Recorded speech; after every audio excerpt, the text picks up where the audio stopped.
रतलाम जिले में पहली बार ऑनलाइन डिजिटल जनगणना की दिशा में महत्वपूर्ण कदम उठाया गया, जहां 2027 में होने वाली राष्ट्रीय जनगणना की तैयारियों के तहत 3 दिवसीय प्रशिक्षण शुरू कर दिया है।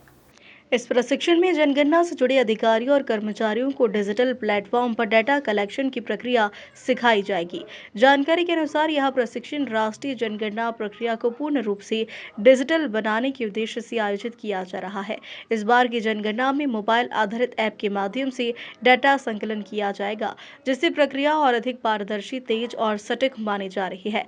2027 की जनगणना के लिए प्री टेस्ट में मध्य प्रदेश के 3 जिलों को शामिल किया, जिसमें रतलाम से रतलाम ग्रामीण, सिवनी की कुरई और ग्वालियर नगर निगम। इनमें से रतलाम ग्रामीण क्षेत्र के 45 गांवों को चुना गया, जहां डिजिटल जनगणना का पायलट प्रोजेक्ट संचालित होगा। जनगणना को विश्व की सबसे बड़ी प्रशासनिक ड्राइव माना जाता है और भारत में यह प्रक्रिया करोड़ों लोगों के आंकड़ों को व्यवस्थित रूप से संकलित करने का आधार है। डिजिटल जनगणना से न सिर्फ डाटा कलेक्शन तेज होगा, बल्कि सटीक आंकड़ों के आधार पर योजनाओं का बेहतर क्रियान्वयन भी सुनिश्चित होगा। काफी विविधताओं से भरा हुआ देश है। इसमें कई धर्म, संप्रदाय, संस्कृति, भाषा, अलग अलग प्रकार के जो है लोग एक साथ निवास करते हैं। तो इस विविधता की जो है जानकारी, हर नागरिक की जानकारी एकत्रित करना गवर्नमेंट के लिए बहुत जरूरी हो जाता है, क्योंकि इतने डाइवर्सिफाइड कंट्री में कोई भी योजना बनाने के लिए या किसी भी प्रकार का विकास योजना बनाने के लिए डेटा होना बहुत जरूरी है, और इस डेटा का संकलन जो है इस जनगणना के द्वारा जो है किया जाता है।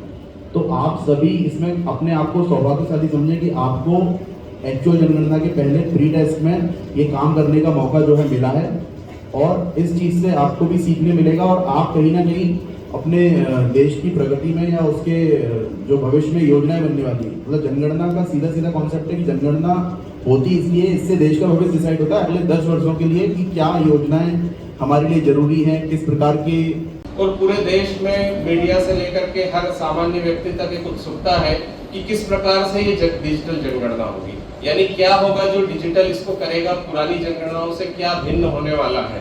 और ये जानकारी अभी तक कहीं पर भी उपलब्ध नहीं है। लोग इसको जानने के लिए उत्सुक हैं, लेकिन आप सब वो लोग हैं जो न केवल इस चीज को जानेंगे बल्कि इसके ऊपर काम भी करेंगे। तो ये भी आप देखिए कि आप उन लोगों में से होने जा रहे हैं जिनको इसकी फर्स्ट हैंड इंफॉर्मेशन मिलेगी और वो फर्स्ट हैंड इसको यूज भी करेंगे।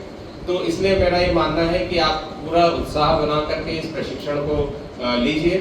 3 दिन का आपका प्रशिक्षण रहेगा और तीनों दिन आपकी जो कंटेंट होगी, जो क्लास में जो विषय बताए जाएंगे, वो हर दिन से भिन्न होंगे। आप इसको ऐसा मत समझिए कि 3 दिन तक एक ही चीज को बार बार रिपीट कराया जाएगा, ऐसा नहीं होगा। जो हमने पिछली कक्षा में पढ़ा होगा या जो पिछले सेशन में पढ़ा होगा, उससे आगे की बात अगले सेशन में होगी। तो इसलिए ये आवश्यक है कि आप पूरे सेशंस में उपस्थित रहें, ध्यानपूर्वक सुने और चीजों को समझने का। सारी चीजें इससे सुगम भी हो गई हैं। आप जानते हैं आजकल सारी टेक्नोलॉजी आपकी उंगलियों पर है, फोन में सब कुछ हो रहा है। जो जनगणना बनाई गई है वो उस तरीके से सुगम करने के लिए ही टेक्नोलॉजी का उपयोग हो रहा है। कई लोग टेक्नोलॉजी से भय हो जाता है कि पता नहीं मैंने रिकॉर्ड कर लिया तो ऐसा क्या, एंट्री गलत हो गई तो क्या। पर मुझे लगता है हाथ में एक कागज और एक पेन लेकर के एक घर पे जाने से ज़्यादा सुगम है कि मेरे को एक बस्ता नहीं ढूंढना पड़ेगा। मैं एक छोटे से अपने एंड्रॉयड फ़ोन में ही सारी जानकारी संकलित कर सकता हूँ, देख सकता हूँ। इसके साथ साथ जो जानकारी आप संकलित करते हैं उसको बैकएंड पे देखने के लिए भी पूरी टीम बैठी होती है, जो समय समय पे बताती रहती है कि आपकी ये जानकारी ठीक है, ये जानकारी को आप ठीक कर सकते हैं या इसको ये सुधार करना है। तो फ्रंट एंड पे जहाँ आप काम कर रहे होते हैं, बैक एंड पे भी एक टीम पूरी बैठ करके आपका सहयोग कर रही होती है, जो इतना सुगम पेपर और रतलाम ज़िले को मध्य प्रदेश में सिवनी और ग्वालियर के साथ जनगणना जो 2027 में होने वाली है उसका पायलट करने के लिए चुना गया है। रतलाम ज़िले में रतलाम ग्रामीण के 45 ग्रामों का इसमें चयन हुआ है उसी के संदर्भ में आज रतलाम पब्लिक स्कूल में हमारे जितने भी एन्यूमरेटर्स हैं और सुपरवाइज़र्स हैं उनकी ट्रेनिंग हो रही है। इसको ट्रेनिंग देने के लिए बाकायदा हमारे जो है मास्टर ट्रेनर्स भोपाल से और दिल्ली से भी आ रखे हैं। चार्ज ऑफिसर इसमें हमारे तहसीलदार रहने वाले हैं। चूँकि ये प्रथम जनगणना है जिसमें टेक्नोलॉजी का भी उपयोग होने वाला है, तो इसमें बाकायदा पूरा सीरीज़ ऑफ मॉड्यूल्स तैयार करे गए हैं जिसमें हमारे एन्यूमरेटर्स और सुपरवाइज़र्स की ट्रेनिंग होने वाली है। साथ ही साथ में हमने इसमें थोड़ा सा टेस्ट भी रखा हुआ है ताकि कोई भी व्यक्ति अगर किसी को कहीं पे भी कोई शंका होती है, कहीं कोई दिक्कत आती है तो उसके रेमेडियल भी हम लोग यहाँ पे कर सकें। इसमें एक टेक्निकल टीम भी सतत इसमें काम करती रहेगी और बैक एंड पे जो है लोगों को सपोर्ट करती रहेगी।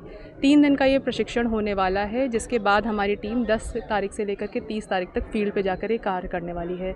चूँकि ये प्रथम डिजिटल जनगणना है, इससे कार्य सुगम होने की पूरी आशंका है और आने वाली जनगणना के लिए इसको पायलट की तरह इसलिए करा जा रहा है ताकि कोई भी अगर इसमें कोई दिक्कत आ रही हो पहले से ही उसका निराकरण करा जा सके, ताकि जब एक्चुअल कार्य शुरू हो तो बहुत ही स्मूथली इसको हम लोग कंडक्ट करा सकें। धन्यवाद। पहली डिजिटल जनगणना आपके कार्यकाल की भी पहले ही डिजिटल जनगणना है, इस किस रूप में लेते हैं और इससे क्या शिक्षा देना चाहेंगे आप? मैं समझती हूँ कि अगर कोई भी कार्य डिजिटल होता है तो वो कार्य सुगम हो जाता है, उसकी मॉनिटरिंग ज़्यादा आसान हो जाती है।